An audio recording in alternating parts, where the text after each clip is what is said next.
Casa Editorial Lo que Importa y Uber presentan Animales Políticos con Daniel Matamala y Cristóbal Belolio. En el episodio de hoy, conflictos en Palacio. Conversamos con la nueva presidenta del Frente Amplio, Gael Llomans. Hola, ¿qué tal? Nueva semana de Animales Políticos. Don Cristóbal Belolio, ¿cómo le va? ¿Qué tal? Un gusto, Daniel. Una semana con mucho para comentar, mucho para analizar. Pasó de todo. ¿Cierto? Mira, pasó así para hacer los titulares, porque Dale. esta conversa va a ser para largo. Pelea entre el ministro Alvarado y el ministro Quirós, pública. Pelea entre el ministro Arrau y la ministra Chomalí, pública. El UDI desmarcándose de los proyectos del gobierno. Firma de una reforma constitucional que al final es como un borrador y todavía no existe. La salida de la ministra Ducó. Cambio de gabinete. Operación Cancerbero. Operación. Con drones. Sí, Rage Against the Machine y toda la cuestión. Sí. Metallica yo creo que también Metallica, también Metallica. Hay un tema Metallica, yo creo que va. Le pusieron Metallica, le pusieron de todo. De todo, hubo show, hubo pelea, hubo Rage Against the Machine? ¿Qué pensará Tom Morello? Bueno, Tom Morello está súper conectado con Chile, así que creo que a alguien le va a avisar. Porque se viene demanda. Sí, Tom Morello sigue la actualidad chilena, así que ojo ahí. Oye, ¿por dónde pasó de partimos? todo, hubo de todo. A ver, el lunes pasado lo habíamos dejado en que de alguna manera el gobierno ponía el tema de la seguridad en el centro de la discusión, que ha sido el tema con todos estos agregados, pero el gran tema es cómo el gobierno ha copado la discusión con seguridad. Y decíamos el lunes pasado, esta es una apuesta relativamente cómoda para el gobierno, ¿no? Porque decíamos, este es un tema que es popular, en el cual además el oficialismo está súper unido y en el cual la oposición está dividida. O sea, esto va a ser más o menos fácil. Y en el cual el clima ciudadano es favorable. Y totalmente favorable. La gente quiere mano dura, tanto así, Daniel, que las mediciones respecto del plan Cancerbero, creo que el 97% de la población le encantó lo que vio. El 93%. Mira, bueno, por ahí. Yo anoté la pregunta, es que claro, evidentemente todas estas medidas, los titulares, todos tienen un apoyo increíble. La pregunta de Cadem es la siguiente, mira, a ver, está interesante cómo se pregunta. ¿Usted está de acuerdo o en desacuerdo con trasladar a los presos considerados de mayor peligrosidad a módulos de máxima seguridad separados del resto de los internos? No. ¿Quién puede estar en desacuerdo? En desacuerdo. Quiero que estén en las plazas con los niños jugando, entregando dulce. Esa es la pregunta. Y obviamente el titular es 93% de acuerdo con la operación Cancerbero. Pero el clima obviamente es favorable, a pesar de que, si bien una inmensa mayoría, si no casi todos... ¿Quién habrá sido el 7% que dijo que no? Debe ser por wear, ¿no? Así claro, como, esto debe ser de casa, digo que no, porque no. Exacto. Pero a pesar de eso, el gobierno sube, no tanto, sube dentro del margen de error, pero sí, hay una tendencia a recuperar algo del tiempo perdido en los primeros meses, ¿cierto? Con un gobierno que al menos está haciendo lo que le pedimos, Daniel, que es efectismo. Claro, todavía no sabemos qué tan efectivo es. Lo que pasó el miércoles pasado es lo que pensamos que iba a pasar el 11 de marzo. La puesta en escena. Exactamente eso. Sí. Se demoraron 5 meses, pero era lo que todos entendíamos que se iba a hacer desde el día 1. Sí. ¿No? Ahora, ¿qué es lo interesante? Me parece que pese a todo esto, pese a que sabemos que es una cancha en la cual el gobierno juega con soltura, en la cual tiene el favor de la opinión pública, en la cual tiene los elementos además comunicacionales como para poder hacer que esto rinda, sin embargo, se tropezaron. Y se tropezaron de una manera bien compleja, me parece. No estamos hablando de Cancerbero ya. En general, del plan de seguridad en general. El plan de seguridad. Porque Cancerbero yo diría que funcionó. Cancerbero, sí, claro, como el show, dices tú. Sí. Y la idea de estar agarrando a los presos que siguen digitando sus maldades desde adentro con una impunidad total, ¿cierto? Esta idea de llevarlos a un lugar donde no lo puedan hacer, donde cuesten que les entreguen, ¿cómo se llaman esas pelotas que les tiran? O sea, todo el... Claro. Todo eso, exacto. Todo eso quedó, yo creo, en la retina de la gente como que el gobierno está haciendo algo al respecto en esa materia. Correcto, sí. Eso funciona. Se presenta esta agenda de seguridad, ¿no es cierto? Que también parecía una agenda bastante segura en términos políticos para el gobierno, pero el ministro Arrau decide esto de que va a haber reformas constitucionales. Sí. Y ahí es donde se empieza a complicar el panorama para el oficialismo, porque se decide, en vez de ir a lo que funciona más claramente, no la cosa operativa, la cosa de decir estamos trasladando a los presos, le estamos poniendo uniforme, todas esas cosas, se va totalmente al otro lado. No, esto es un problema que hay que ir a reformar la Constitución para poder accionar. Y eso ya empieza a generar algunos... Sí, yo diría que contra el espíritu fundacional de este gobierno, que es la idea de que los cambios se producen y la vida de los chilenos mejora, no cuando desde arriba hacia abajo tú elaboras grandes diseños político-constitucionales, sino que abajito, en la práctica, en la gestión, es como las cosas finalmente mejoran. En el terreno, ¿no? Que es lo que mostraron precisamente con esa operación. Y esto es todo lo contrario. Es decir, no, aquí hay que ir a reformar la Constitución para que esto funcione. Y esa idea de reformas constitucionales comienza a generar preocupación. Déjame decir primero, aquí hay una cosa bien curiosa. El lunes, cuando hicimos el programa anterior, dijimos, en este momento el presidente firmó la reforma constitucional, ¿no es cierto? Hubo una ceremonia en La Moneda, el presidente le pasaron una carpetita, firmó, se entregó una minuta en ese momento que la conversamos. Sí. Bueno, ha pasado una semana y todavía no hay reforma. Hay borradores. Sí. Y por lo tanto, una primera pregunta es, ¿qué diablos firmó el presidente el lunes? Porque todos vimos que firmó un papel muy oficial en una ceremonia en La Moneda, y sucede que una semana después nos siguen diciendo no, que son borradores, que van cambiando. O sea, hay una cosa que nos hemos acostumbrado un poco en la política chilena en general, no solamente en este gobierno, de este tipo de puestas en escena. Uno entiende que cuando un gobierno firma en una ceremonia oficial un proyecto de reforma constitucional, ese proyecto está listo y se manda al Congreso. Claro. No es como que vamos a empezar a pensar y a socializar lo que queremos hacer. Para cachar la reacción. Es muy raro, ¿no? Sí. ¿Qué habrá firmado el presidente? ¿Confirmó la lista del supermercado? ¿Qué firmó? Ahora, este proyecto, o el borrador, mejor, lo que ha trascendido, lo que hemos conocido, hay dos sospechas que levanta en la ciudadanía, digamos, involucrada en estos temas. Uno tiene que ver con, yo creo que esta es la batalla donde los constitucionalistas como Javier Couso, como la expresidenta de la Comisión Experta, Verónica Undurraga, han puesto el foco, que parece que aquí se replica la tendencia de ciertos gobiernos autoritarios de hacer cambios constitucionales porque los órganos de control, en este caso el Tribunal Constitucional, ¿cierto?, no te dejan hacer lo que tú quisieras hacer. Y en este caso específico, lo que el gobierno quiere hacer es aplicar ciertas políticas de mano dura que, para favorecer el orden público, afectan libertades individuales. Y el gobierno dice en este borrador, en el mensaje presidencial, tenemos un problema porque el Tribunal Constitucional sistemáticamente interpreta los derechos individuales de manera extensiva, es decir, demasiado garantismo en el Tribunal Constitucional, y nosotros lo que vamos a hacer, lo que corresponde hacer desde una perspectiva republicana, dice el gobierno, no es quejarse por la prensa contra el Tribunal Constitucional, es cambiar la Constitución para que el Tribunal Constitucional, cuando vaya a interpretarla, cambie su interpretación extensiva. Así creo que lo expliqué de manera bastante pedagógica. ¿Y cuál es el peligro que ven ahí abogados constitucionalistas? El peligro que ven tiene que ver con que el Ejecutivo, primero, manifiesta poca tolerancia a los contrapesos de una democracia liberal, ¿cierto? Y lo que dice el gobierno es que ellos cuentan con un mandato amplio entregado por el pueblo para hacerse cargo de seguridad.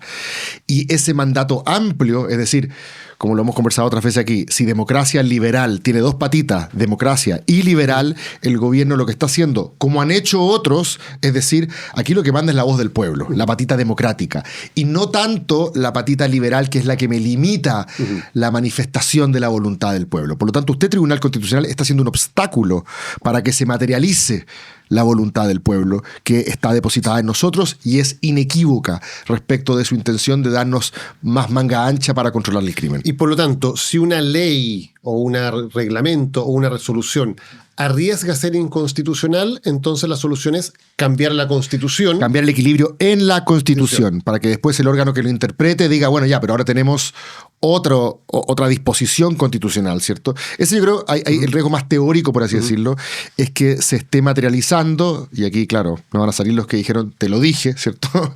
Se está materializando lo que habría dicho Peña, Brunner en algún minuto, esta idea de, entendiendo, comprándonos que puede existir algo así como una democracia iliberal. En el nombre de la voluntad del pueblo, el gobierno estaría pidiéndole a los contralores, a los contrapesos, ¿cierto?, que le bajen, ¿cierto?, la temperatura. A través de este proceso que estamos. Claro, a través de un proceso que, por cierto, es legal, digamos. Está dentro de la institucionalidad. Y el argumento que ocupa el gobierno es bien interesante, porque dice, aquí lo que vamos a hacer justamente es cambiar la Constitución, ¿cierto? No vamos a echarle la culpa al Tribunal Constitucional.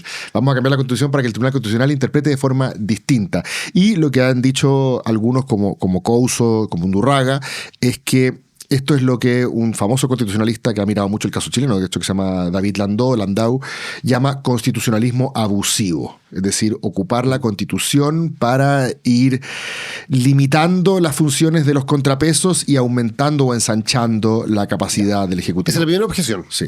¿Había otra? La segunda es, hasta donde yo entiendo, o la que yo considero que es más importante, es que también la Constitución dice que ninguna ley puede afectar en su esencia los derechos constitucionales asegurados en la Constitución. Y como este proyecto del gobierno tiene, no sé si el concepto penal correcto es penas accesorias o adicionales, pero en castellano la gente que se porta mal no solamente se va en cana, sino que pierde ciertos beneficios sociales, ¿cierto? Por ejemplo, acceso a prestaciones de salud. Por ejemplo, en materia de educación, la famosa pérdida de la gratuidad que se avisó, ¿cierto? Se amenazó, se anunció.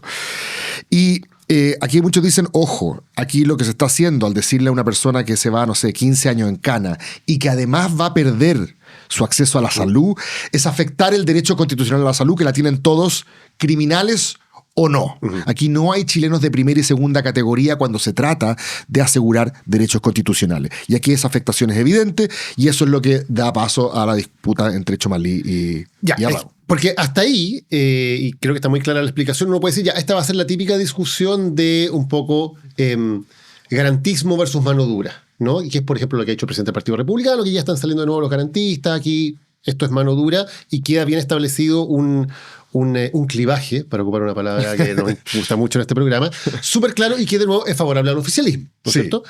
Pero la gente no anda garantista. Claro. El punto es que dentro del oficialismo esto se desordena completamente. Primero, porque la ministra de Salud, que no es primera vez que hace esto, aparece públicamente para decir esto va contra la ley de urgencias, va contra la gestión obvia de un sistema de salud en que si llega un tipo de urgencia no puede estarle preguntando, a ver, espérese, voy a ver la ficha. Ah, no, usted lo condenaron hace 14, salió de la cárcel hace 14 años y 364 días por tal delito, así que venga mañana. Sí. ¿No? Porque tiene 15 años de inhabilidad para que lo atendamos en el sistema. Ese apéndice se va a quedar ahí, aunque esté inflamado, porque usted, sus antecedentes, no lo acompaña. Lo siento mucho, ¿no? El ministro de Salud dice, eso no lo podemos hacer. Y no es primera vez que lo dice. Recordemos que hubo algo muy parecido cuando también se habló de quitarles derecho a atención a salud a los migrantes indocumentados, y la ministra también dijo, eso no se puede, ¿no? Entonces... May Chomalí en este minuto es como el bastión, ¿cierto?, de la democracia liberal en el gobierno, de la defensa de los derechos y los beneficios sociales. Es impresionante el rol que... Y nadie se atreve a meterse mucho con ella también, ¿eh? Bueno, a Raúl le respondió bien duro, en todo caso. Le dijo que ella no estaba informada, que estaba opinando algo que no sabía. Claro, pero en otro escenario, digamos, un presidente dice, aquí tengo una ministra que está haciendo ruido, digamos, que parece, y tomo otra medida, pero también me da la impresión a mí, puedo estar equivocado, de que hay una suerte de temor reverencial, de que saben que no es una carta, digamos, no un fusible tan fácil. No es una Natalia Ducó. No. Ni una Trinidad Steiner, ni una Mara Cedini. Me parece además que se está granjeando una especie de voz moral, por así decirlo, que de hecho en la propia derecha también seguramente debe estar haciendo... Es que ahí está lo interesante, ella no está sola, porque después habla ella. ¿Quién sale a hablar? Javier Mañalich, ex ministro de Salud de Piñera. Carla Rubilar, ex ministra de Piñera. Enrique París, ex ministro de Piñera. Todos ellos diciendo, esto no se puede hacer. O sea, esto es, tú no puedes sacar a gente del sistema de salud, esto es incluso... hay una cosa de salud pública, digamos, no puedes dejar a gente sin tratamiento, sin vacunas, ¿no? Sin contar las consecuencias o digamos, las externalidades negativas que significa eso para el resto. Por eso, hablando de eso, o sea, como que una política de salud evidentemente tiene que ser para todos, porque si no, todos nos vemos afectados de alguna manera y por lo tanto esto es absurdo. Lo dice mucha gente del oficialismo, lo dicen parlamentarios oficialistas. Pero hay uno que es clave acá. Hay uno que es clave, es el presidente de la UDI. Claro. Y el presidente de la UDI, el domingo, en entrevista en La Tercera, dice... Tal como está, los votos de la UDI no están para aprobar esta reforma y me parece que es uno de los gestos, el gesto hasta ahora yo diría más potente de rebeldía de la UDI contra este gobierno. O sea, en un tema fundamental, en una reforma constitucional, en el tema de la seguridad, el presidente de la UDI dicen... Olvídense, nuestros votos no están para esto. Y lo hace apelando a la Constitución vigente que ellos han defendido durante mucho tiempo. Y lo hace apelando, creo yo, también a una especie de, esta palabra algunos no les gusta mucho, pero esta idea como de un consenso civilizatorio casi, que no tiene que ver con que hayan ciudadanos de primera y segunda clase, más allá de toda la mano dura que puedes usar. Yo creo que él apela un poco al consenso que el mundo político tradicional alcanzó durante la transición. Y uno podría decir, tal vez, aquí no hemos tenido como lo que en algunas partes del mundo se llamó esa barrera sanitaria, ¿no? Que la derecha se dividía a sí misma de la ultraderecha diciendo, esta gente que está a la derecha está como fuera del consenso democrático. No lo ponen en esos términos, la UDI es parte del gobierno, no estoy diciendo que sea eso, pero en este punto sí tratan de hacer un punto específico de decir, eso está fuera de los principios que el sector, que la derecha ha defendido siempre. Y es bien interesante. Es lo más parecido al cordón sanitario que hemos tenido. Es lo más parecido. Es bien interesante el ejemplo que pone, porque ¿cuál es la argumentación que dice? Dice, esto pasó con la Constitución del 25, cuando se empezaron a debilitar derechos para impulsar cierta legislación. Y el ejemplo que pone es la reforma agraria. Él dice, esto se empezó a ir a la cresta en la Constitución del 25, cuando para impulsar una ley de reforma agraria se dice vamos a cambiar la Constitución para establecer una excepción al derecho de propiedad. Claro. Y decir que en esos casos se va a poder pagar de otras maneras, etcétera, etcétera, etcétera. Y ahí todo se derrumbó porque una vez que tú de alguna manera abres el forado, dejas el principio indefenso, después la represa es incontenible. Entonces, por la misma razón que diste tú aquí la semana pasada, porque también hay que imaginarse que esta política mañana va a ser implementada por tu adversario. Por supuesto, claro. Y por eso, el ejemplo que pones, si hoy día estamos haciendo esto con derechos que a lo mejor son, como decía el ministro Rao, estos son derechos de segunda generación, de educación, de salud, no son del núcleo, ¿no? Bueno, el derecho a la propiedad para la derecha sí es un derecho ¿no? fundamental y absoluto. Y él pone ese ejemplo. Si se está haciendo esto hoy día con estos derechos, tal como se hizo en su época, en los años 60 o 70 con la reforma agraria, mañana se puede decir, bueno, entonces el derecho de propiedad también es relativo y yo también, si hay una ley que choca con el derecho de propiedad, bueno, entonces cambio la Constitución. Y digo, el derecho de propiedad vale, excepto para tal y tal caso. Sí, bueno, entonces se le ve un pronóstico quizás un poco más sombrío hoy, a pesar de que partió esto con un clima bastante favorable en términos de opinión pública. Políticamente, donde importan ¿cierto? Los votos de los parlamentarios, esto se le enredó un poco al gobierno. Creo que el PDG también hizo un pequeño acto de resistencia. También. Sí. Hay votos clave. El senador Matías Walker, por ejemplo, que es un poco el fiel de la balanza, y en el Senado el voto 26, no solo dijo estoy en contra, dijo esto es demencial. Cacha. Es demencial, no cuenten conmigo para esta locura. Esa fue la frase del senador Matías Walker. Bueno, aquí es interesante ver cuál es la resistencia, o si lo prefieres aún, la resiliencia democrática de Chile, ¿cierto? O al menos la resiliencia de la democracia liberal, tal como la concebimos, a propósito de esta discusión de si es ultraderecha o no, hasta dónde puede cambiar la fisonomía de aquello que estábamos acostumbrados. Y aquí el gobierno enfrenta una resistencia interna. Vamos a ver finalmente cómo termina la historia, pero todo parece indicar de que o le baja algunos cambios, ¿cierto?, para conseguir por lo menos el concurso de los propios, o sigue insistiendo, ¿cierto?, en el nombre de la opinión pública, por así decirlo. Agudizando las contradicciones. Claro, y presentando a los que se oponen como los amigos, los cómplices, ¿cierto?, del delito. Claro, el problema es que eso lo puedes hacer, pero cuando el presidente de la UDI... yo creo que los republicanos le pueden sacar todavía, pero es difícil complejo. Que el gobierno como tal mantenga este discurso cuando son los votos que necesitan el Senado o es la propia gente del oficialismo. Por eso, o le bajas 2 cambios para conseguir la aprobación de algo más razonable, más moderado, o te arriesgas a la derrota, pero insistes en tu discurso de que tú quisiste ir más allá. Claro. Y al respecto, déjame decir una última cosa sobre eso. A mí me llama mucho la atención también la forma en que sale el presidente de la UDI a golpear directamente a la agenda del ministro Rao. Y ahí también hay una disputa que creo que habla mucho de bueno, es una disputa existencial que sigue existiendo entre la UDI y republicanos. Esa no es una disputa entre 2 partidos políticos distintos, son 2 partidos políticos que uno quiere reemplazar al otro. O sea, no hay suficiente espacio para UDI y republicanos. Es una disputa por la sobrevivencia. Y fíjate, claro, el ministro Rao, muchos empezaron a decir, bueno, si esta apuesta le resulta, es el sucesor, ¿no? Se va a consolidar probablemente como el más posible sucesor de Kast. Es del Partido Republicano, es de su riñón, y si logra sacar adelante su apuesta en seguridad, es el obvio candidato al liderazgo más adelante. Y la UDI se le tira al cuello. Y le complica un poco un panorama que hasta ahora parecía muy favorable para el ministro Rao. Ahora se le complica muchísimo. Entonces también hay esa disputa en que la UDI me parece que también está defendiendo su espacio y diciendo, a ver, esto no va a ser tan fácil que los republicanos aquí, que ya nos pusieron la pata encima al ganarnos la presidencial, al dejarnos en un rol secundario dentro del gobierno, esta pelea no se ha acabado. No es la única pelea interna que hubo.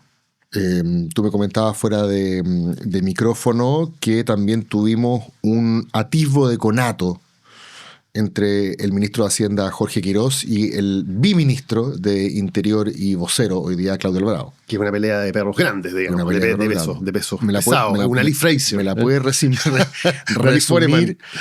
A ver, había una discusión dentro del gobierno bastante técnica en principio sobre qué hacer, porque durante la transmisión de la mega reforma la oposición logró pasar algunos goles, ¿no? Pasaron algunos proyectos que al gobierno no le gustaban. Uno de ellos obligaba a las empresas eléctricas a reconectar a los clientes que se les había cortado el suministro por no pago en zonas afectadas por temporales. ¿Ya? El gobierno dice, bueno, esto no corresponde. Y había una disputa porque Alvarado decía, presentemos un veto, y Quirós decía, no, vamos al Tribunal Constitucional. ¿Ya? O sea, una diferencia estratégica respecto estratégica, uno diría, bastante menor. Ahora paréntesis, si es que esta ley se llama de reconstrucción nacional, claramente me parece que queda dentro del ánimo de reconstruir, reconectarle a la gente que por culpa de una catástrofe natural se quedó. No, tienes que pagar primero. Pero bueno, ya. Te pague. A propósito, no, si le pones ese nombre, entonces haz todo lo posible pero no reconexión. Para que todas las zonas que requieren reconstrucción sean reconstruidas y reconstruidas. Bueno, el gobierno quería eliminar eso y se produce esta discusión. Aparentemente esto fue discutido en varios comités políticos con distintas opiniones al respecto, y en un comité donde no estaba Alvarado finalmente se dice no, vamos a presentar el recurso ante el TC. Y cuando se presenta el recurso, la prensa va donde Alvarado, en su doble rol de ministro del Interior y vocero. A todo esto, después de la entrevista que Camila Vallejo, había vocerías todos los lunes. Sí, ahora empezó a aparecer. Ya, ahora hay vocero. Ya. Le preguntan y él dice, yo no sabía. No estaba informado de que el gobierno había recurrido ante el TC, y ahí obviamente es un escándalo porque es el jefe del gabinete, sí, aparte de vocero, el jefe del gabinete, el que dice públicamente que se actúa a sus espaldas. Se lo madrugó Quirós. Sí. Y ahí, bueno, hay varias interpretaciones, ¿no? Porque además Alvarado lo hace público, ¿no? Que muchos dicen que hubo una situación de mucha debilidad. Otros dicen, sacó al pizarrón y denunció a Quirós, que además Quirós le respondió también como también una pachotada, como, bueno, no es mi rol andarle avisando a la gente, claro, algo así le dijo. Que lea los WhatsApp que le mandan. Me dejó el visto. Entonces es bien inédito una pelea de este tipo entre los ministros de Interior y Hacienda, que siempre son los pesos pesados de un gobierno, que públicamente se están enfrentando de esta manera. Sí, y vuelve a subrayar el peso también de Quirós, especialmente en este gobierno. O sea, si él logra que esto finalmente pase sin tener que pasar por el sedazo, digamos, de Interior, refleja también de qué tonelaje político interno estamos hablando. Tremendo. Y es otra razón también para la desafección de la UDI. Que dice, además, nos están maltratando a nuestro hombre, a nuestro ministro. El único que tenemos. Al ministro del Interior, ni más ni menos, lo están maltratando y no lo están tratando adecuadamente en el gobierno. Sale Natalia Ducó, Además, tuvimos cambio de gabinete. Tuvimos un cambio de gabinete, ¿cierto? Salió la tercera ministra, ¿cierto? Han salido las tres mujeres. Yo creo que esto puede ser coincidencia, puede no serlo, podemos discutirlo. Y han sido reemplazadas por 3 hombres. Han sido reemplazadas por 3 hombres, lo que también puede admitir una cierta lectura, ¿cierto? No digamos que elegimos a Kast presidente porque Guay fuera a ser un gobierno feminista ni paritario. No es lo que prometió, digamos, pero es interesante la señal, digamos. Una ministra que, al igual que las 2 anteriores, no tenía partido, por lo tanto no había mucha espalda para protegerlo en momentos de vulnerabilidad. Nadie la defendió. Exacto, nadie la defendió. Que había sido protagonista de, yo diría, una serie de polémicas menores, nada de mucha envergadura o política. Y se va por una polémica menor también. Menor también, ¿cierto? Por eso parece esto acumulación de tarjetas amarillas más que una roja directa, ¿cierto? Más que un positivo en un control de doping. Dices tú. Sí, me parece que sí. Y yo, como tú sabes, yo siempre voy a defender a aquellas personas que quieran desplegar su vocación recreativa. Me parece que haber ocupado el auto para ir a una reunión de los colegas de la oficina, claro, donde después abrieron una cerveza sin alcohol y cantaron Sin Bandera.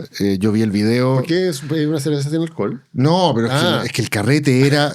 Malo el carrete. O sea, como esos que los memes que le ponen abajo, metieron la casa por la ventana. Me de tapar una cerveza. Eso. La Pauli se nos debe saber todo. ¿Ah? Llamen a Carabinero por silencios molestos. No, como se había que, matado el carrete. Entonces, porque no es como que ella le haya pedido al chofer, lléveme a un matrimonio y que ese muerto frío hasta las 5 de la mañana esperándome porque yo voy a estar bailando. No. Claro. Voy a estar, ¿cachai? En el perreo chacalonero. No fue el caso. El caso es que se cachaba que era una reunión de camaradería de los colegas de la oficina. O sea, no es el mejor panorama que... No, pues pasar una noche bien. Yo creo que no califica como carrete de entrada, si me preguntas mi precisión conceptual. Pero el punto es que es que la gente vio eso y todo. El primer apiedrismo, como todos estamos con los bolsillos cargados de piedra, ¿cierto? Queremos lapidar a la adúltera. Apenas escuchamos en el barrio que alguien, ¿cierto?, la embarró, para que no nos vayan a venir a acusar a nosotros. Todos le tiraron piedra, pero insisto. Bueno, y después vino, donde yo creo que sí hay un problema político, es que Contraloría le dice, ¿qué andas haciendo con el auto? Y es una reunión de trabajo. Y después se filtra el video, y era una reunión de trabajo / Claro, de hecho era una reunión de camaradería social para fortalecer los lazos, espíritu, claro. Exacto. Una dinámica, como una dinámica que incluía distintas estaciones y al final había un karaoke. No, se echaba para atrás y la otra persona la recibía. Perfecto. Quizás pasaba. Pero decir la investigación fue mala. Claro, reunión de trabajo, ¿cierto? Los chilenos que han estado en reunión de trabajo saben que eso no es, salvo que sea muy creativa, digamos, eso no es una ronda de trabajo. Pero bueno. Déjame un par de cositas al respecto. Primero, a ver, se va Natalia Ducó, que como tú decías había acumulado una serie de polémicas menores. Muy menores, muy menores. A mí me llama la atención igual lo que esto dice sobre el diseño político y del rol de las mujeres en el gobierno de José Antonio Kast. No digo solo porque hayan salido 3 mujeres justo y han sido reemplazadas por 3 hombres, que es un dato. En general, el rol que se buscó y el tipo de personas que se buscó en el caso de las mujeres y de los hombres me parece que es distinto en el gobierno de Kast. A ver. Si tú te fijas, los hombres que están en general en las mayores posiciones de poder son todas personas que tienen experiencia política, trayectoria, que hay una lógica de estar en el cargo, que tienen ciertos respaldos, ¿no? El ministro del Interior, ni decir, el Sexpress, ni decir, el ministro de Hacienda, el ministro de Vivienda, un académico respetado en la materia. O sea, en su gran mayoría eran personas que uno dice, bueno, tienen obviamente capacidad y trayectoria para el cargo. Sí. A pesar de que quizás no necesariamente en el cargo, estoy pensando en el caso de defensa o relaciones exteriores, espalda, digamos, vienen con espaldas, vienen con poder, vienen con redes, son del círculo. Exacto. En el caso de todas estas mujeres lo que tienen en común es que no son de ningún círculo. Mara Sedini no era del círculo de poder de nadie, ni tenía mayor trayectoria. Trinidad Steiner, ni hablar. Natalia Ducó, lo mismo. Sí. Son personas que se ponen en ciertos cargos, como, mira, se me ocurrió esta buena idea, pero que no se elige a personas que tuvieran esa trayectoria, ese peso, esa pertenencia a los círculos. Y no porque no las haya, por cierto, porque mujeres del sector con experiencia, hay un montón. O sea, está, no sé, por nombrar gente, Carla Rubilar, Cecilia Pérez, Marcela Sabat, demasiado piñerista, demasiado Perguel. O sea, hay un montón de mujeres que sí tienen esa trayectoria y peso político de ser parte del círculo, pero no se las elige. Sí. Y se pone a personas que, primero, es muy probable que les vaya mal, porque no tienen ni el peso, ni la experiencia, ni el respaldo necesario para que alguien los apoye cuando están en un momento complicado, y de las que además es súper fácil deshacerse, porque tú las sacas y nadie reclama. Entonces creo que dice algo sobre la forma en que se armó este gabinete. Y yo creo que además Natalia Ducó terminó a nivel de opinión pública, ¿cierto?, desfondándose, y eso también hizo que no existiera un soporte que por último uno podría haber dicho, porque en el caso de comentarios que a veces pueden ser mal interpretados por la población o sencillamente poco felices, hay otros ministros que también hacen comentarios así. Por supuesto. Pachotadas en la población, ¿cierto? Cuando están enfrentando, no voy a decir quién, pero como es bien evaluado por la población, porque dice las cosas como son, porque va de frente, ¿cierto? No corre riesgo. No sé si en ese caso habrá, ¿cómo se llama?, espacio para la crítica de machismo o no, pero me parece que aquí la tirada de cadena, por así decirlo, a Ducó tiene que ver también con que en términos de opinión pública ella era de las ministras peor evaluadas. Entonces el gobierno por un lado debe haber dicho, hagamos un poco lo mismo que hicimos con Steiner y Zedini y paguemos el costo al tiro, claro. ¿Cierto? Porque si no, semana a semana quizás vamos a tener que estar pensando en un nuevo flanco que se nos abre porque se dijo aquí algo que no... Claro, pero el punto es, ¿por qué las pusiste en esos cargos? Sí, no.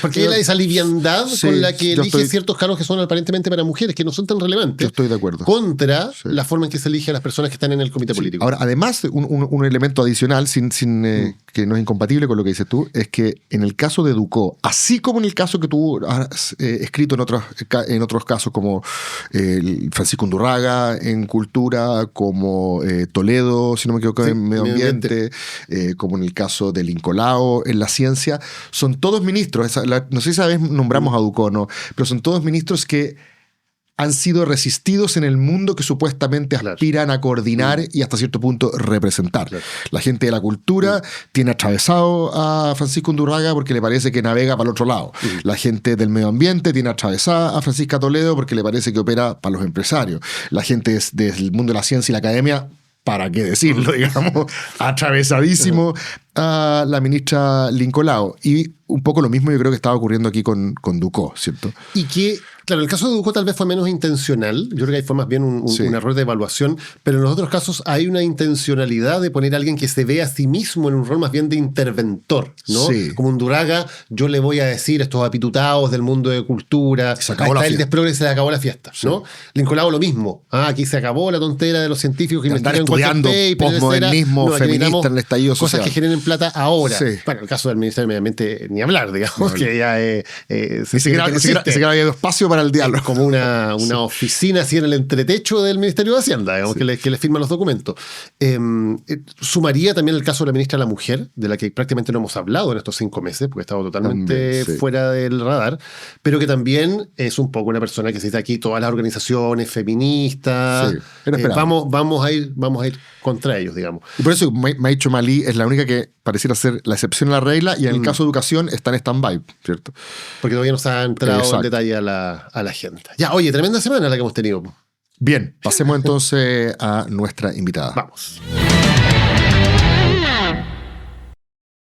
Hoy, Daniel, vamos a conversar de Uber Teens, que es una nueva funcionalidad dentro de la app de Uber. Ya hemos hablado de Uber Senior, ¿cierto? Esto es Uber Teens porque obviamente todas las familias tienen adolescentes que empiezan a conocer la noche, ¿cierto? Ajá. Adolescentes entre 14 y 17 años principalmente, y para los papás este es una fuente de tensión y preocupación que ahora se alivia un poco con esta nueva función. Claro, porque la idea es que... como decías tú, entre 14 y 17 años se puede acceder a esta función en que ellos manejan de forma independiente esta cuenta, pero con la información siempre a mano de los padres o los tutores. También puede haber ahora un chat grupal, de modo que la información le vaya llegando tanto a quien está usando el servicio como a quienes están ahí, ojo el chat, fiscalizando que se haga de manera adecuada. Exacto, ya hay en Chile creo que cerca de 20.000 familias que están ocupando esta nueva funcionalidad Uber Teens, así que se la recomendamos a los papás que tienen hijos que están empezando a salir y quieren monitorear y estar, por supuesto, muy atentos a que lleguen a salvo a la casa. Ya estamos de regreso en Animales Políticos, como todos los lunes, analizando la contingencia política nacional. Hoy nos acompaña una candidata victoriosa, por lo tanto ya a estas alturas presidenta electa del Frente Amplio. Ella es diputada por el distrito 7, si no me equivoco. 13, que es La Cisterna, El Bosque, San Miguel, Pedro Aguirre Cerda, etc. Y es Gael Yeomans, diputada por este distrito por 3er periodo consecutivo, y ayer conquistó una victoria muy importante en el Frente Amplio que está en etapa de definiciones. Gael, diputada, es un gusto que esté con nosotros acá. Muchas gracias por la invitación. Hola, ¿qué tal? Bienvenida. Hola. Partamos hablando un poquito de lo que pasó ayer, porque se habían hecho varias discusiones sobre el clivaje, como acuerdo nuevo la palabra, que había en juego en esta elección del Frente Amplio, ¿no? Claro, ¿de qué diablos se trataba? ¿De qué era lo que estaba en disputa? Y había algunas lecturas, te las voy a resumir y me dices si te parece que alguna es adecuada. Una decía, hay una lista que es más oficialista, más allá que el presidente Boric era neutral oficialmente, por cierto, pero es más cercana a la figura cercana al presidente Boric, a Giorgio Jackson, y hay otra lista que es un poquito más rebelde. Otra lectura decía, hay una lista que es más de los fundadores del Frente Amplio, ¿no? De la gente que ha estado en general desde los primeros momentos, que forman cierta élite, y hay una lista un poquito más plebeya, que es de los que están desafiando. Hay una lista que es de los más moderados, de los que han tenido más aprendizaje del paso por el gobierno, y hay otra lista de los que son un poquito más radicales. Y la lista ganadora en esas lecturas, quiero ver si te identifica. Es la segunda. Es la segunda, ¿no? De los más disidentes. Te agrego otra, porque yo entiendo que tú también estuviste en RD. En realidad, firmé por RD para poder ir de candidata, porque fue la primera parte del Frente Amplio, ¿cierto? Hay otros que dicen la primera representa más el espíritu de RD y la segunda más la de Convergencia, donde Gael además fue presidenta. O sea, hay distintas... ¿Funciona esto? Muchas teorías. ¿Qué es lo que ganó en el Frente Amplio, para decirlo en esos términos? No, mira, yo lo primero que quiero decir, y que lo nombramos igual en la campaña, que era necesario tener una competencia, porque en principio esto no era claro, ¿cierto? Había alguna intención, ¿cierto?, de tener una lista de consenso, que además fue la primera, digamos, dirección que tuvimos, fue consensuada. Y ahí nosotros tuvimos una definición, ¿cierto?, de llevar una lista, de competir, de qué tan bien o mal le puede hacer la competencia dentro del partido, generar debate. Nosotros consideramos que era positivo. Que la generación de debate también nos iba a llevar a poner ideas, ¿cierto?, en la discusión pública. Y eso consideramos, incluso a propósito ya con la elección, digamos, lista, yo creo que eso se valoró, esa definición inicial. El incluso transparentar, o sea, tuvimos discusiones de debates públicos en distintas instancias, y eso, la verdad, no recuerdo algún otro partido en donde se hayan tenido ese tipo de debate entre listas para la dirección del partido, y creo que eso es muy valorable del nuestro. O sea, incluso el presentar diferencias públicamente me parece que es valorable, porque acerca un poco la política. ¿Cuál es la principal diferencia? Bueno, nosotros teníamos una propuesta respecto a que el rol del Frente Amplio tenía que dar un paso, ¿cierto?, adelante, asumir un protagonismo, pero también creo, y es importante decirlo, las trayectorias que hay, creo que también es importante traerlas a colación, porque a veces se invisibiliza mucho trabajo que hace la militancia. O sea, nosotros tenemos compañeros que frente a una emergencia, como fue en Viña del Mar, hicieron trabajo voluntario y existe esa organización social. La dirigencia y la militancia del Frente Amplio es diversa. A veces se usa mucho esta caricatura como de que, qué sé yo, o sea, viene como solamente de un sector, digamos, incluso desde una comuna, el Frente Amplio, que vivimos supuestamente en una comuna, y eso no es así. O sea, hay diversidad. Esta lista sí mostraba, te decía un poquito de los clivajes anteriores, o sea, sí ponía un acento mayor en decir, no es una élite esta, sino que queremos mostrar algo más diverso. O sea, es que el Frente Amplio somos todo eso. Somos compañeros que son representantes populares. O sea, Tomás Bodanovich es un alcalde de una comuna muy popular, que tiene un respaldo muy grande también. Y ahí hay un trabajo político de él y de distintos militantes también en la comuna. Y nosotros queremos poner en valor eso. O sea, hay diversidad dentro del Frente Amplio. En términos regionales, ¿para qué decirles? O sea, existe Frente Amplio desde Arica a Magallanes, y eso creemos que es importante ahora. Que algunos, claro, han enfatizado eso, y efectivamente tenemos compañeros y compañeras, un gran concejal, por cierto, en la comuna de Ñuñoa, pero aún así es más diverso, y yo creo que es importante visibilizarlo. Ya sabes, desde el punto de vista ideológico, tú no viste o no ves tanta diferencia. Bueno, ideológicamente ya están en el mismo partido. Uno asume que comparten como cuerpos doctrinarios, pero en este caso particular, ¿no estuvo ahí necesariamente la diferencia? No, es que de hecho tuvimos un congreso ideológico. Cuyas conclusiones son compartidas por ambas listas. Por cierto. Ya. Y los principios que ahí nos aglutinan a todos. Y eso fue un proceso además de discusión de 4.000 militantes, en donde logramos aunar una posición. Tuvimos un fin de semana completo con militancia de todos lados, discutiendo también esos principios. Así que ahí no hay diferencia. Solamente que ahora vamos a implementar, ¿cierto?, ese congreso, y de hecho esa es la primera de los deberes de esta dirección. Y en términos estratégicos, ¿cómo enfrentar al actual gobierno? ¿Cómo desplegar el capital político del Frente Amplio, incluyendo a su principal activo, digamos?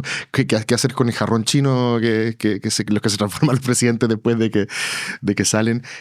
¿Habían diferencias estratégicas respecto a cómo enfrentar este gobierno o respecto, te voy a poner harto ejemplo y tú después dime en cuál te querés referir. La política de alianzas, ponte tú.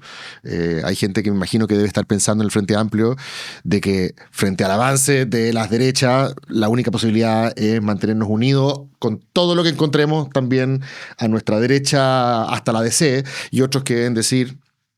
No, o sea, que aquí parece que ya, sobre todo después de la sangre que corrió en la primaria pasada, aquí hay dos proyectos que en principio van a empezar a delinearse en forma distinta, y más adelante veremos si es que nos encontramos en una segunda vuelta. Pero eso como qué hacer con los hermanos grandes, qué hacer con las Toá, con los Elizalde. Me refiero a todas esas preguntas como más estratégicas. ¿Cómo lo ves tú? Si quieres, ya no te refieras al contrapunto a la lista que quedó fuera, sino que ya derechamente a cómo tú proyectas la pega para adelante. Sí, o sea, es que eso es lo primero. Yo ahora soy presidenta de todo el Frente Amplio, así que de todas formas, mira, nosotros lo hemos conversado también dentro del partido y queremos pasar a conformar, y ese es el anhelo que tenemos, que sabemos que no es declarativo, o sea, no saco nada solo con declararlo, tengo que trabajar para ello, es tener una coalición progresista que incorpore a todos esos sectores, pero también al mundo social. Dentro de la discusión de, sí, tenemos que tener una agenda para frenar los retrocesos, porque efectivamente vemos peligros en la agenda de José Antonio Kast, pero por otro lado creemos que tenemos que construir alternativa, una alternativa de proyecto país. Y ahí me quedo corta con decir que queremos ir a gobernar, ¿cierto?, en las próximas elecciones, ir a disputar el gobierno, ganarle, ¿cierto?, al proyecto del Partido Republicano.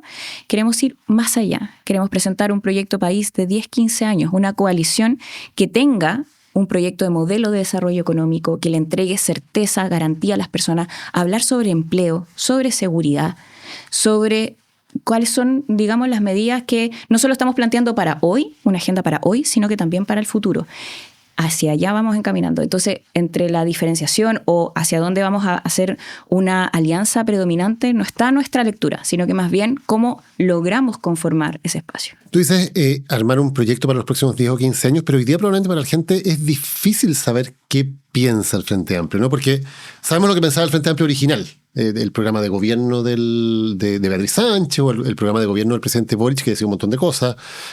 Hablaba en su momento de refundar Carabineros, hablaba de eliminar las AFP, hablaba de eliminar las ISAPRES, versus un gobierno que no hizo nada de eso, hizo otras cosas, en algunos casos hizo cosas contradictorias con lo que se había prometido en la campaña, y por lo tanto la pregunta de mucha gente es decir, bueno, ¿qué es el Frente Amplio? ¿Es más o menos lo que terminó haciendo el gobierno del presidente Boric? ¿O es lo que prometieron que iban a hacer, pero en el camino no pudieron hacerlo? ¿Cómo, más allá de ir al detalle, porque sé que hay un documento largo, digamos, un trabajo, ¿cómo responderías como en una frase qué es lo que piensa hoy día el Frente Amplio? O si están más cerca, por ejemplo, de lo que prometían en campaña o de lo que efectivamente finalmente terminaron haciendo. O sea, es que el paso por el gobierno sí deja aprendizaje, o sea, no es, digamos, no es para decir, oye, ahora vamos a volver a ser el Frente Amplio del, no sé, 2014. No, o sea, digo que además es como hacer política erróneamente, porque no es en base a un contexto, a una realidad. Nosotros somos un partido que está hoy día, ¿cierto?, presentándose además hacia la ciudadanía y debe responder a esta realidad. Eso implica, por una parte, ¿cierto?, defender los avances, y yo creo que hay un legado del que también hay que recordar, porque siempre se habla, cuando uno dice y habla del gobierno del presidente Boric, habla de las 40 horas, de la reforma de pensiones, ¿cierto?, la ley Papito Corazón, Sistema Nacional de Cuidado, en fin, podría detallar más, pero creo que hay algo que engloba todo eso, que tiene que ver con la defensa de que lo público tiene que responder frente a las necesidades de las personas, y ese es un contrapunto a lo que es el gobierno de José Antonio Kast. O sea, el gobierno de José Antonio Kast lo que quiere es reducir el Estado, diciendo que menos Estado, no sé, le va a ser mejor, ¿cierto?, al país. Nosotros sostenemos un camino que es diferente, ¿cierto? Y en ese sentido, cuando hablamos de lo público, efectivamente creemos que debe haber un Estado mejorado, hacerse cargo, ¿cierto?, de modernizarlo, fortalecerlo, pero no de reducirlo. O sea, ahí hay dos hojas de rutas que son muy diferentes. Y cuando hablamos, ¿cierto?, de un modelo de desarrollo económico, que yo creo que esas son las segundas fases, ¿cierto? Porque cuando nosotros avanzamos en el gobierno del presidente Boric, en fases que tenían que ver con entregar seguridad social a las personas, ¿cierto? En ese sentido tuvimos una reforma de pensiones que logramos concordar. No era todo lo que queríamos, pero fue un avance. Hay otros pisos de seguridad social que yo creo que son necesarios de hablar en Chile, por ejemplo, en materia de salud, o también avanzar en algunas materias y medidas en vivienda. Pero por otro lado, creo que es importante presentar una agenda y una propuesta en modelo de desarrollo económico, en donde quede en evidencia, ¿cierto?, cuál es la propuesta que tiene no solo el Frente Amplio, sino que el sector progresista, que sea alternativa al modelo que tenemos hoy. Y hay un tema, perdona, solo para terminar esto, porque el tema más importante para los chilenos hoy día es seguridad. No lo has mencionado, digamos, en toda esta conversación. ¿Tiene también hay un modelo alternativo de seguridad el Frente Amplio? Mira, yo parto ahí de una autocrítica importante, porque creo que el reaccionar, ¿cierto?, a una agenda de seguridad ya parte hablando mal de nosotros, ¿cierto? Y lo digo además porque, bueno, yo soy diputada de un sector popular en donde el narcotráfico lleva muchos años, ¿cierto?, metido en las poblaciones, y tener una propuesta para hacerse cargo de, yo creo que era algo que debíamos habernos hecho cargo antes. Eso no quita de reconocer que efectivamente durante el gobierno del presidente Boric se hicieron cosas, ¿cierto? Pero ahora yo creo que hay que dar un paso definitivo, ¿cierto?, en que nuestro relato también haga sentido. Y hay elementos que sí hacen sentido. O sea, cuando hablamos del levantamiento del secreto bancario y perseguir el narcotráfico, ahí hay un tema. Porque la gente sí quiere que se persiga el narcotráfico, porque es una de las principales, digamos, flagelos que nos tienen en la situación de seguridad compleja como en la que estamos. Entonces, si realmente ese fuese el objetivo, digamos, compartido por el gobierno, por el Congreso, podríamos avanzar rápidamente. Pero cuando hablamos del levantamiento del secreto bancario se ponen todos los pero y problemas. Entonces, al final del día, yo esperaría, ¿cierto?, que desde este mundo, el nuestro, presentemos, ¿cierto?, estas propuestas, porque existen. O sea, de hecho, es más, el plan, digamos, de Estado en materia de seguridad se configuró durante el gobierno pasado, que durante 15 años no existía. Entonces, esos son avances, pero ahora el tema es cómo logramos llegar a las personas con eso. Sí, estaba pensando lo difícil que puede ser como recuperar lustre.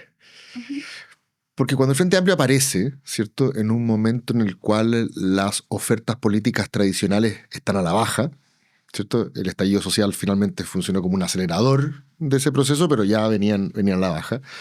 Y nace una nueva alternativa política muy identificada con una cierta generación, porque parte, ¿cierto?, con los movimientos estudiantiles, con una crítica legítimamente ideológica al modelo de desarrollo, esta idea de que hay ciertos bienes y servicios que no deben quedar sometidos al imperio del mercado, sino que deben, como diría Atria, descomodificarse, ¿cierto?, sustraerse del ámbito del mercado en un régimen de lo público, donde la diferencia no tiene que ver con tu cuenta corriente, sino con derechos iguales para todos. Esa parte yo la entendía súper bien y me parece que fue articulada de una manera correcta al principio. Más encima venía con la fuerza de lo que recién comienza, ¿cierto?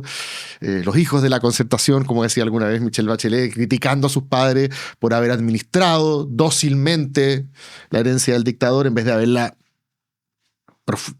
intervenido de manera más profunda. Después se incorporaron otras discusiones que quizás no estaban tan claras el 2011, estoy pensando en las disputas más de reconocimiento.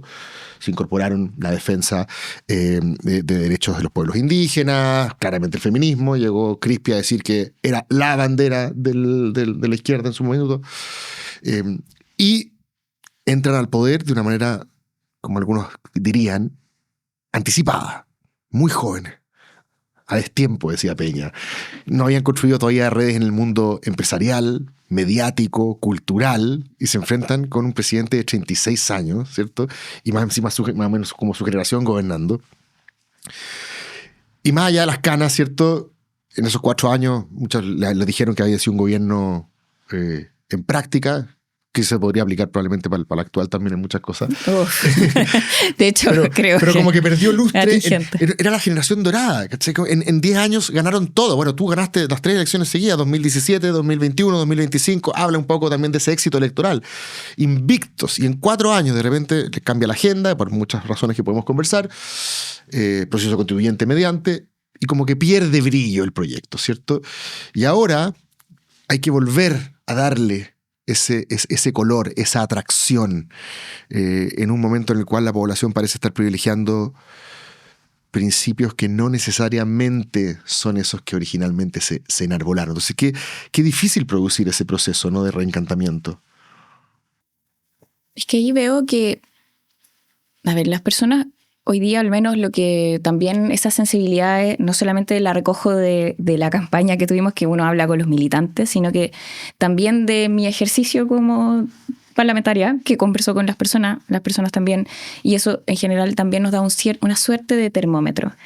Hay necesidades que sí son de preocupación de las personas y que cuando las planteamos, ¿cierto?, hace 10 años atrás, siguen haciendo eco hoy día. O sea, cuando pienso en las personas que se tienen que atender en el Hospital Barros Luco de mi distrito y no saben, ¿cierto?, a qué hora las van a atender y pueden pasar días, ¿cierto?, ahí en la sala de espera. O sea, no puedo decir que eso no es actual o no es contingente.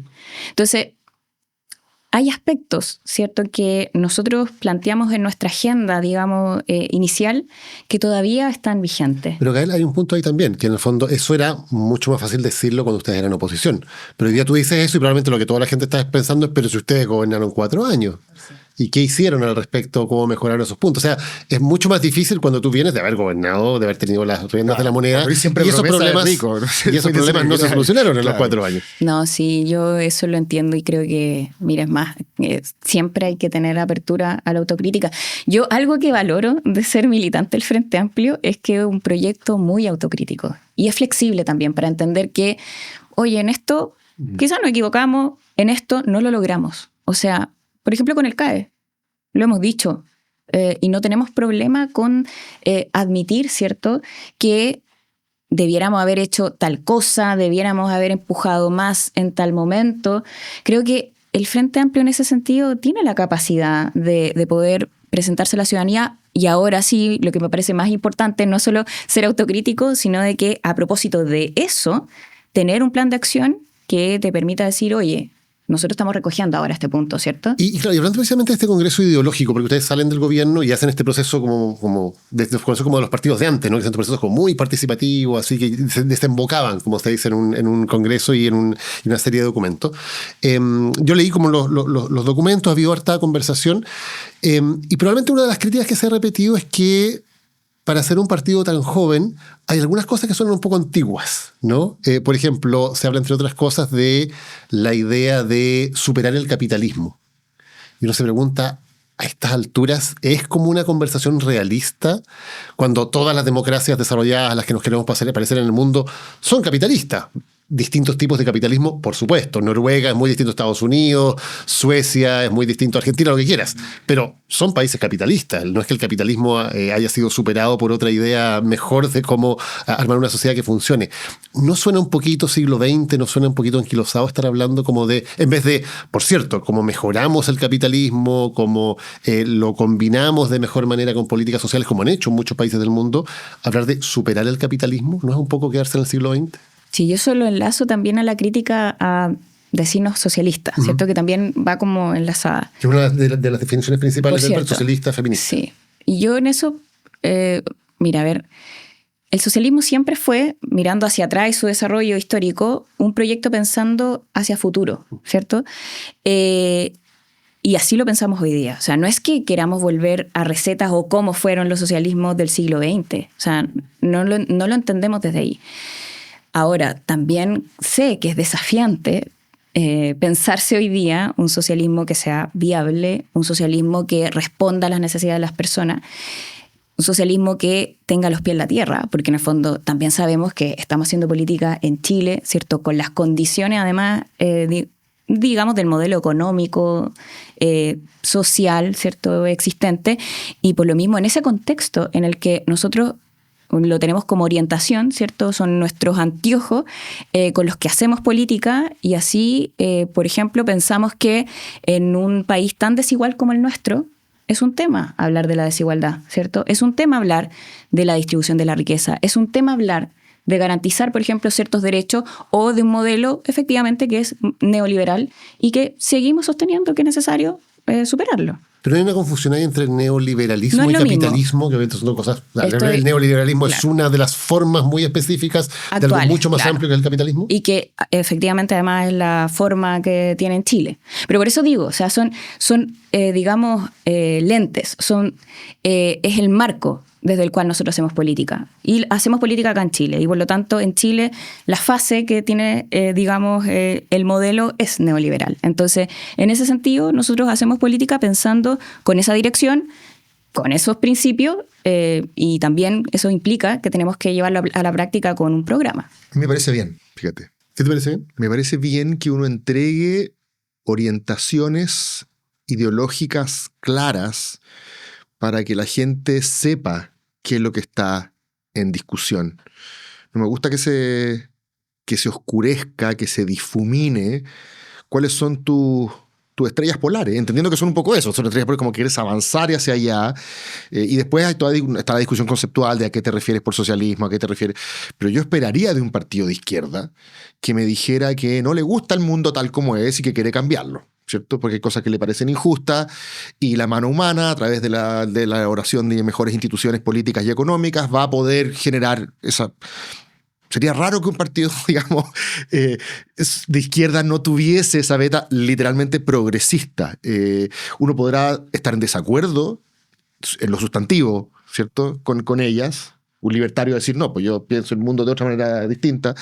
Pero me parece bien que se presenten esas orientaciones.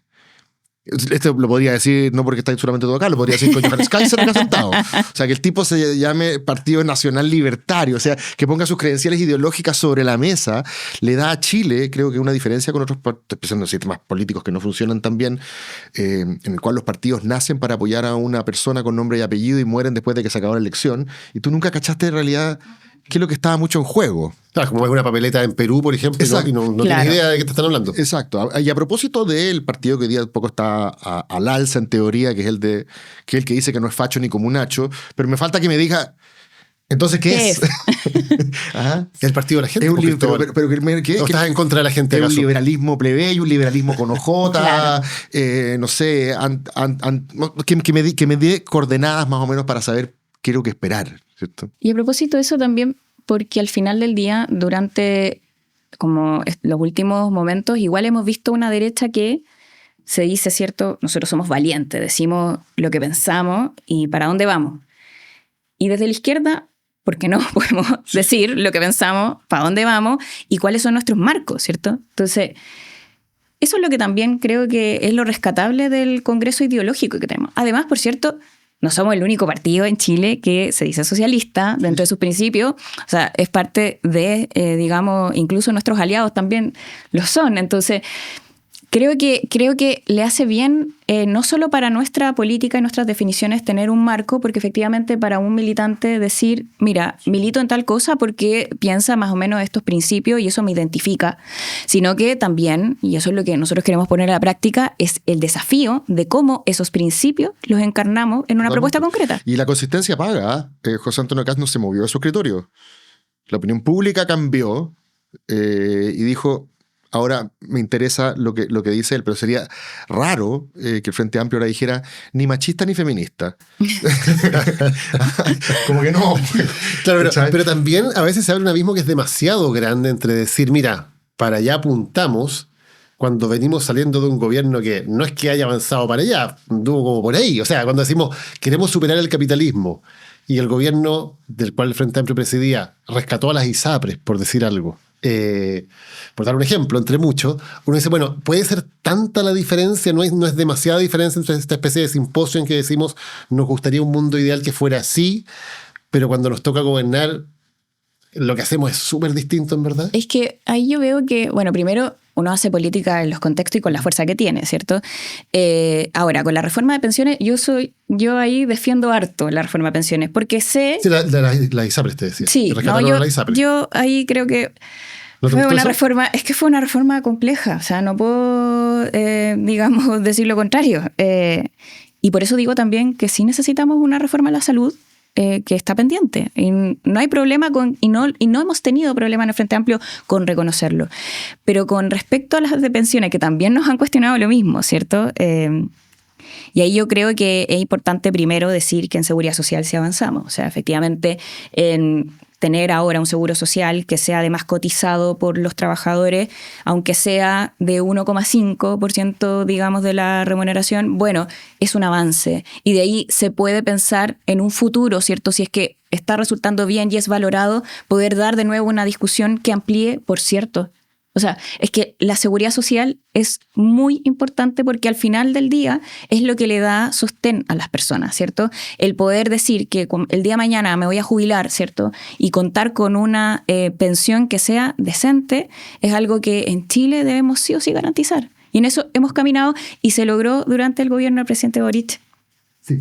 Con todas las dificultades. Lo nombramos como Beetlejuice, lo nombras 3 veces. Sí, eso es justo eso. Ya. Apareció, ¿no? Porque es inevitable no hacerse cargo. Claro. ¿Te gustaría que fuera el candidato del Frente Amplio?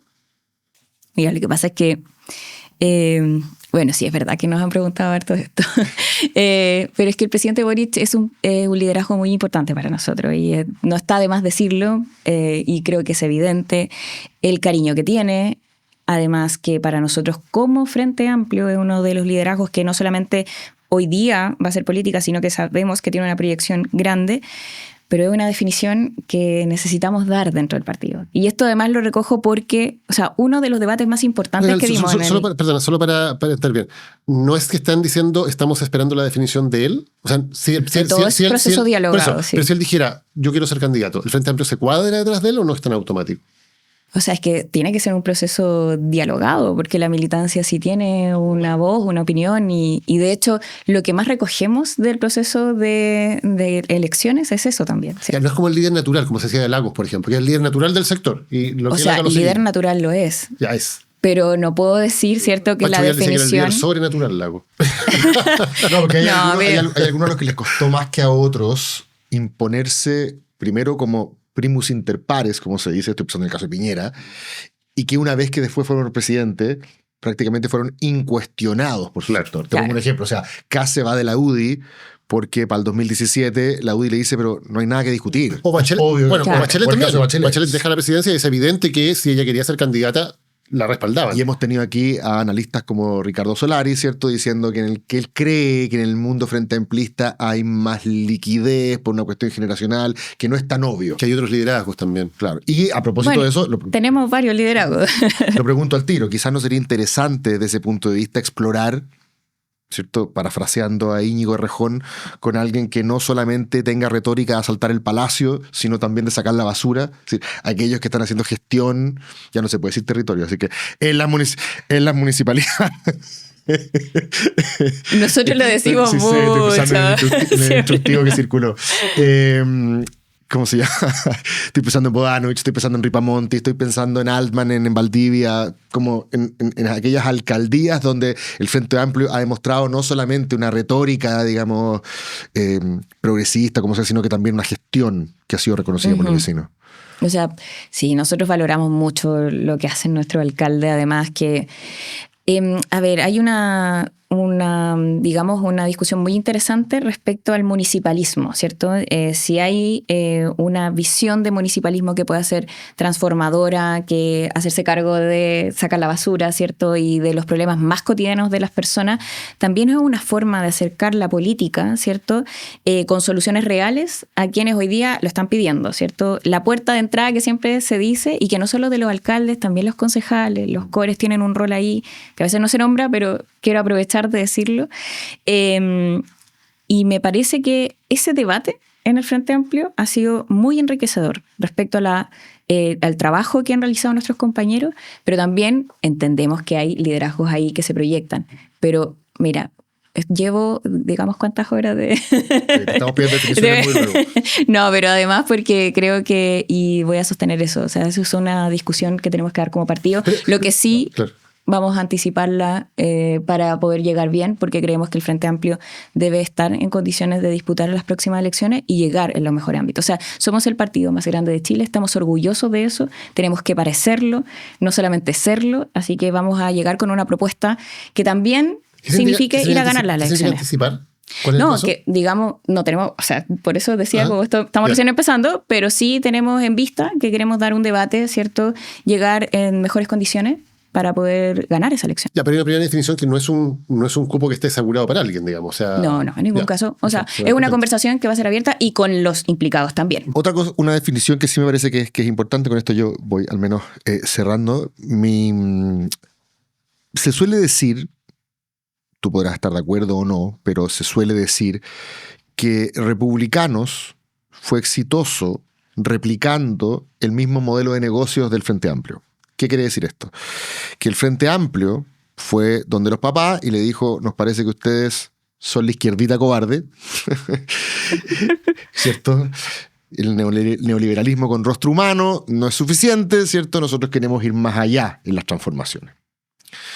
O sea, que ustedes hayan el CAE o el copago, ¿cierto? Son cuestiones que hacen que la plata intervenga en estos bienes y nosotros estamos en desacuerdo con ese modelo. Además que somos más progresistas desde el punto de vista moral-cultural, como lo quieran llamar. Y elevar la temperatura un poco de la adversarialidad en un determinado momento. Se dice que Republicanos miró y dijo, la cuestión, el negocio un poco de la polarización funciona, nosotros vamos a tratar a nuestro Chile Vamos como la derechita cobarde, ¿cierto? Por moderados, por centristas, Piñera aprobó la identidad de género, no se la podían perdonar, y otras cuestiones que...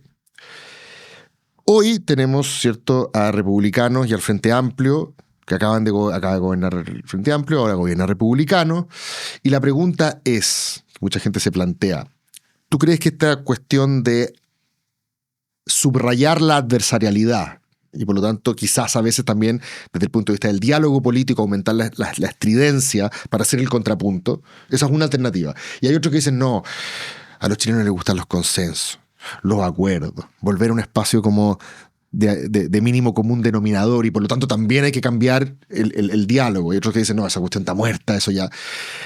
¿Qué es lo que distingue? Porque hay gente que también dijo, en los clivajes que mencionaba Daniel al principio, de que tu opción era la que buscaba justamente ese contraste mayor. Y la otra, la que quedó en el camino, era la que supuestamente buscaba un estilo un poco más dialogante o más consensual. No sé si tú lo ves así o no, pero ¿qué respecto del tono, del diálogo, del estilo? O sea, se habla tanto de esta cuestión como sin filtros que se instaló ahora y que a la derecha le ha sido súper funcional. El Frente Amplio que vamos a ver ahora, ¿en qué parada se encuentra en esa discusión? O sea, primero cuando estabas comentando del proceso de Republicano, Sí. estaba pensando también... Hay gente que lo dice, no yo digo. No, pero estaba como pensando como reflexionando sobre digamos, cómo fueron constituyéndose, porque José Antonio Kast empezó a construir su alternativa dentro de la UDI también, ¿cierto? Con digamos, generando un bloque, una articulación interna. A mí ellos, la verdad es que sí, pienso cuando veo su modelo, veo la reforma tributaria que emprendieron, veo en sus acciones hoy por hoy, en sus proyectos, incluso más allá de las formas, ¿cierto? Que me parece importante, pero también en el fondo veo que hay una intención de volver o de restaurar una discusión de modelo de la dictadura, ¿cierto? Sí, estoy de acuerdo. Entonces, yo me refiero a lo táctico, como claro, a extremar el punto para el otro lado, ¿cachai? Claro. Sí, o sea, es que ahí yo... efectivamente, dentro de la política, no solo el Partido Republicano, el Partido Nacional Libertario, hay distintos actores, las formas un poco del debate estridente que se da y que se va es como, primero tira uno la piedra, el otro le responde de nuevo más fuerte. Exacto, eso. Y ahí ya no hay vuelta atrás, Una ¿cierto? polarización afectiva que hace que nos odiemos los de un lado con los del otro. Claro, pero hoy día hay un gobierno y es el de José Antonio Kast. Entonces, ¿quién tiene que mostrar disposición a dialogar? O sea, al que le toca, ¿cierto?, el poncho es al gobierno. Y eso es lo inexplicable, ¿cierto?, que no tengan disposición a construir acuerdos. Porque muy bien nosotros podríamos intentar llegar a alguna conversación dentro del Congreso, que lo hemos hecho. O sea, a propósito incluso de las acusaciones constitucionales, muy debatido, presentamos una reforma constitucional poniéndonos de acuerdo con algunos parlamentarios del sector de la derecha, ¿cierto? Pero en todo eso no está el gobierno. A mí lo que me llama la atención, porque en su momento el gobierno del presidente Boric sí construyó acuerdos, hablamos de uno recientemente, de las 40 horas, por ejemplo, y que hoy día también me sorprende que el gobierno del presidente Kast presente es como una contrarreforma, ¿cierto?, a las 40 horas. Estas 52 horas de jornada laboral, que, ojo, también es una transformación a la jornada ordinaria. O sea, se podría eventualmente aplicar no solo en el turismo, en los bares, en restaurantes. Entonces, esa contrarreforma, ¿con quién fue dialogada? Solo con la derecha. ¿Dónde está la construcción de grandes acuerdos? O sea, creo que la responsabilidad hoy día la tienen ellos y no la han mostrado. O sea, nosotros disposición vamos a tener a conversar con los actores que correspondan en esto. El diálogo social es importante. O sea, no se han sentado a conversar de estos temas. Yo entiendo, quizá, bueno, son de la derecha más radical del Partido Republicano, pero igual me llama la atención que no tengan la disposición siquiera a dialogar con quien piense distinto y a ponerse en un par de puntos de acuerdo. ¿Y no será que la oposición también ha sido un poco, no sé si ingenua o poco activa en quedarse esperando que los llamen a dialogar? Cuando, por ejemplo, en la mega reforma el oficialismo tenía los votos y la sacó adelante en seguridad, salvo en las reformas constitucionales, pero en todo lo demás también tienen los votos para sacarlo adelante sin tener que ir a pedirle los votos a ustedes. Entonces, yo creo que para la opinión pública nunca quedó claro, por ejemplo, qué opinaba la oposición de la reforma, cuál era su alternativa, ¿no? Porque estamos en contra, se decía ya, pero nunca hubo como una alternativa que se presentara claramente a la opinión pública sobre qué proponía la oposición para enfrentar el problema del crecimiento, que es un problema real, enfrentar el problema del empleo, que es un problema real. Y en seguridad me parece que le está pasando lo mismo. O sea, está muy claro lo que dice el gobierno, cuáles son sus actitudes, cuál es su puesta en escena, y de la oposición no se ve que haya una alternativa que se presente para ir a esa discusión que el gobierno ha presentado. Esfuerzos por construir esos acuerdos y ese diálogo han existido. Me parece que hay que profundizarlos más y ser más claros. Yo ahí, en vez de quizás la estridencia, creo que la claridad en la presentación de nuestras propuestas es uno de los desafíos más importantes. Y ahí adelanto porque trabajo hay. O sea, los centros de estudio se juntan, los parlamentarios también, los presidentes de partido todos los lunes. Lo que me gustaría es poder profundizar en la conversación también con las organizaciones sociales, porque creo que tienen mucho que decir. O sea, cuando hablamos de las 40 horas, harto tienen que decir. ¿No será que faltan también liderazgos? Porque tú puedes tener un montón de documentos y de presentaciones de los centros de estudio y parlamentarios hablando cada uno un poco por su lado, pero ¿quién habla hoy día por la oposición? ¿Como una voz, dices tú? No necesariamente una, pero que haya liderazgos que sean reconocibles. Por ejemplo, lo conversé alguna vez con Cristóbal en el tema de las contribuciones, donde, por ejemplo, sí lograron poner un punto, y ¿no? los municipios, y o sea, hubo claramente algunos liderazgos, claro, como Bodanovich, y lograron poner el punto en discusión, cosa que creo que no lograron hacer en ninguna otra parte de la mega reforma. Y uno se pregunta, bueno, ¿hay otros? ¿Son esos líderes los que se necesitan estar? ¿Qué es lo que falta para que la opinión pública pueda entender, la oposición tiene una propuesta o piensa esto al respecto? Que hoy día me parece que no se entiende. O sea, creo que hay que levantar con fuerza esa propuesta, independiente de estar continuamente reaccionando. O sea, eso es lo que yo creo que nos ha pasado, ¿cierto? Porque efectivamente ellos inundaron la zona, que se ha comentado también en este programa, es una estrategia, y resulta bien, ¿cierto? Sobre todo cuando hay distintos temas sobre la mesa que se entrecruzan y hay que estar reaccionando continuamente.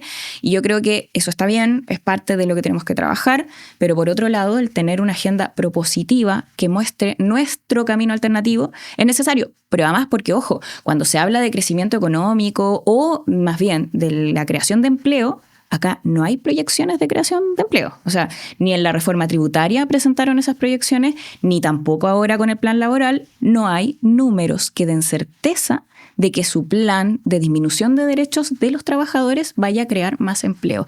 Y ahí nosotros sí tenemos alternativa. El tema es que hay que levantarla con fuerza, con claridad y de forma articulada, en unidad. Yo creo que eso es fundamental. O sea, sin unidad nosotros no vamos a poder hacer frente al gobierno de José Antonio Caz. Solo para tener, porque quedó un poquito, lo había preguntado Cristóbal en su momento, ¿unidad de quiénes? ¿Hasta dónde? ¿Ustedes se sienten parte de, o les gustaría formar un proyecto político desde la DC hasta el Partido Comunista?